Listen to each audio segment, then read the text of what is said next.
The last part of this section deals with asymptotes. You'll have two different types of asymptotes, vertical and horizontal. The most important thing I can tell you right now in this multiple choice format class that you're in is vertical asymptotes have to be x equals. Horizontal asymptotes have to be y equals. Please pay very close attention to this on your quiz.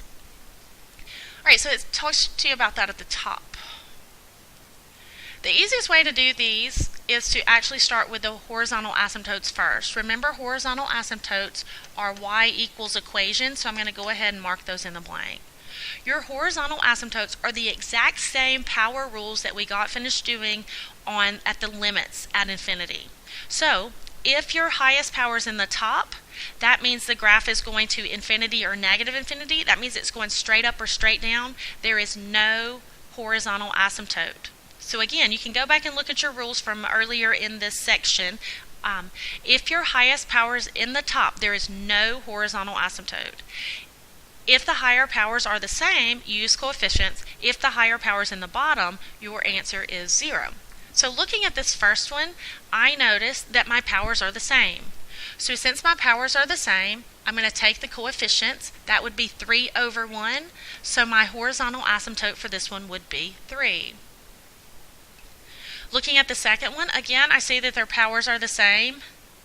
My powers are 2, x squared in the top, x squared in the bottom. They are the same, the higher powers. So I take these coefficients, 2 over 1 would give me 2. Now looking at this last one on the next problem, my horizontal asymptote, remember, is y equals. When I look at this one, your higher power is in the bottom. If your higher power is in the bottom, that means that your asymptote is 0. Highest power in the bottom, your answer is 0. You'll say, how do I know these? You have to memorize your rules. Okay, looking at the last part, and we'll go back and get vertical later, make sure you know the difference between these two problems. In the top problem, I ask you the limit as x approaches infinity. In the bottom, I ask you the horizontal asymptote for the function. The procedure that you do for these is the same. You're looking at your power. Remember, if your higher power is in the top, that means your answer for a limit will either be positive infinity or negative infinity. Do more work. Okay, so in this particular one, if I was doing more work, I would take the limit as x goes to infinity of 5x squared over x. Take your bigger ones, simplify that out. This would give me the limit as x goes to infinity of 5x. If I plug a positive value into that, I would get 5 times a positive number. 5 times a positive number would give me a positive result. And that lets me know that this limit would be positive infinity. Now let's think about limits from earlier graphs. That means that graph is going straight up. It is going up on its endpoints. Now let's go to the second question. The second question says find the horizontal asymptotes. Well, the horizontal asymptote for a function deals with the powers. Again, the power here is high. It's in the top.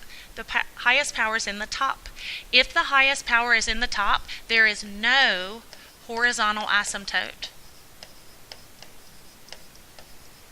Now the reason there is no horizontal asymptote is that it's going indefinitely straight up. It's not leveling out at a certain value. And so that's what an asymptote is. It's where it levels out. Since infinity does not level out, it goes forever and ever, that means there's no horizontal asymptote in this case. Now let's go back and get vertical. Vertical gives you some clear-cut rules. It says, find the zeros of the denominator when it's in reduced form. In other words, factor, cross out, set denominator to 0. That's what we're doing here. Okay, first of all, to find the vertical asymptotes, you're going to put an x equals in the blank. Remember, vertical is x equals. Factor, cross out, set denominator to 0. If I factor this top one, I get a 3x as the greatest common factor. Across the bottom, I get x minus 4 and x plus 3. Okay, nothing crosses out. So remember, we factor and cross out. Well, nothing crosses out here. After that, we set just the denominator equal to 0.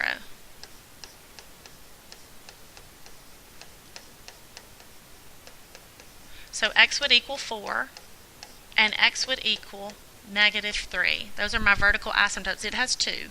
X would equal 4, and x would equal negative 3. Okay, let's try the second one. So I'm going to factor it.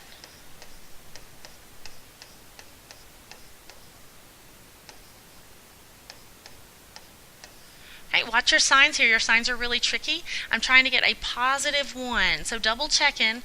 If I do my rainbows, this gives me a positive 4 minus 3, and that would give me a positive 1 result. The factors of 2 that add to give me 3 are 2 and 1, same sign, both positive. I cross out my x plus 2's. Remember, my steps here are to factor and cross out. Lastly, once you get there, you set only the denominator equal to 0. But remember, this one here in red, it's,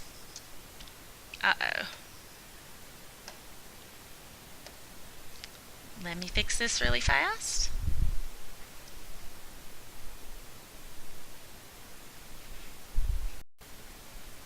Now then, I think I fixed it. So we factored it out, and the x plus 2's cross out. And the only thing left in the denominator is x plus 1. So we'll set that to 0, and x would equal a negative 1 answer.